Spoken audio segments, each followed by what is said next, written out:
और वाहन चेकिंग के क्रम में ही जो है उक्त टेम्पू के चालक और टेम्पू को जो है रोक करके वहां से विधिवत तलाशी ली गई। तलाशी लेने के उपरांत जो है तलाशी के क्रम में उस ई रिक्शा से जो है 62,000 रुपया, जिसमें एक 100 गोड़ लगतनी समाचार बटुए बिहार के औरंगाबाद से देश के चूना लगावे के काम ई आरोपी करत रहल हा।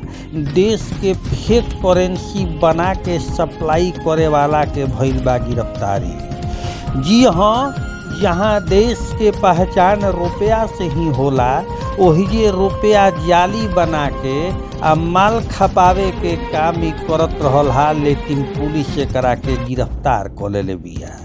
बिहार के औरंगाबाद में 62,800 नकली नोट के साथ तस्कर गिरफ्तार भइल बाटे।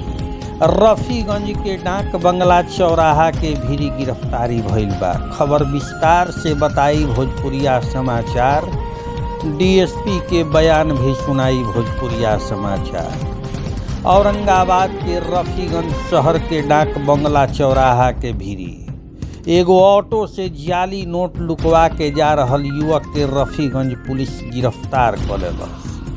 एकरा भीरी से 100 रुपया 200 रुपया के नोट के बंडल बरामद भइल बा। एह मामला में पुलिस ऑटो चालक विनोद कुमार के गिरफ्तार भी कर लेले बिया। सदर एसडीपीओ 2 चंदन कुमार जानकारी देत बतैनी कि रफीगंज पुलिस के गुप्त सूचना मिलल कि एगो युवक कुछ जाली नोट लेके ई रिक्शा के माध्यम से रफीगंज कौनो ग्राहक के देवे जाता, जेकरा के लेके रफीगंज पुलिस डाक बंगला चौराहा पे सघन जांच अभियान शुरू कर देलक। यही दौरान एगो रिक्शा आ पहुंचल। पुलिस के पहले ही से सूचना रहे कि ई रिक्शा से ही माल सप्लाई होखे वाला बा। अब आँखी के सामने जैसे ही रिक्शा आइल, पुलिस तलाशी लेवे शुरू कर देलस। एह तलाशी के दौरान ई रिक्शा से 62,800 रुपया के जाली नोट पुलिस बरामद कइलस। एह जुर्म में एह चालक के गिरफ्तार करत ई रिक्शा के भी जब्त कइल गई।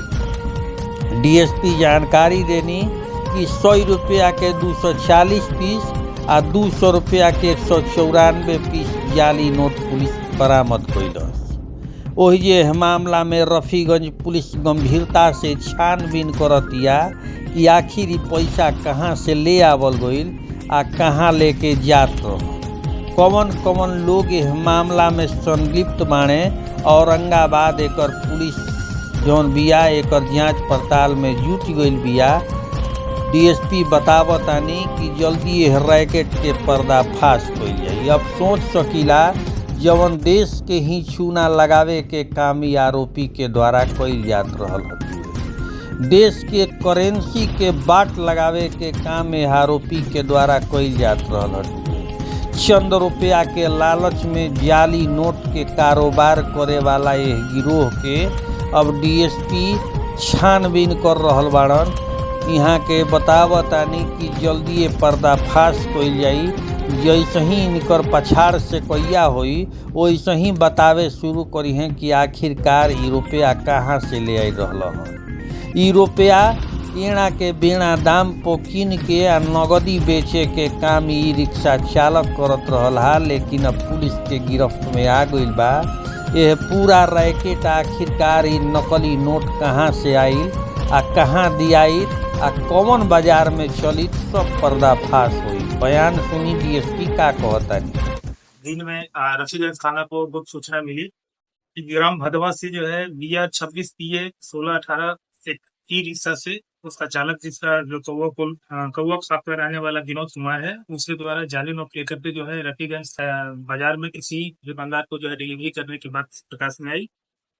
सूचना के उपरांत जो है आवश्यक कार्रवाई करने हेतु औरंगाबाद पुलिस द्वारा जो है तत्काल डाक बंगला चौक है रफीगंज थाना अंतर्गत, वहां पे जो है वाहन चेकिंग लगाया गया। और वाहन चेकिंग के क्रम में ही जो है उक्त टेम्पू के चालक और टेम्पू को जो है रोक करके वहां से विधिवत तलाशी ली गई। तलाशी लेने के उपरांत जो है तलाशी के क्रम में उस ई रिक्शा से जो है 62,000 रुपया, जिसमें एक 100 रुपये का 240 नोट, 200 रुपये का 194 नोट, टोटल 62,800 रुपया बरामद किया गया, जो प्रथम दृष्टया जांच से में जो है वो फेक करेंसी पाया गया है। जिसके उपरांत जो है चालक को जो है गिरफ्तार किया गया और गिरफ्तार अपराधी से पूछताछ किया गया है, जिसमें उससे अपने संलिप्तता को स्वीकार करते हुए जो है अन्य कुछ अहम जानकारी दिया गया है, जिसके संबंध में जो है अग्रतर अनुसंधान करके अगली कार्रवाई की जाएगी।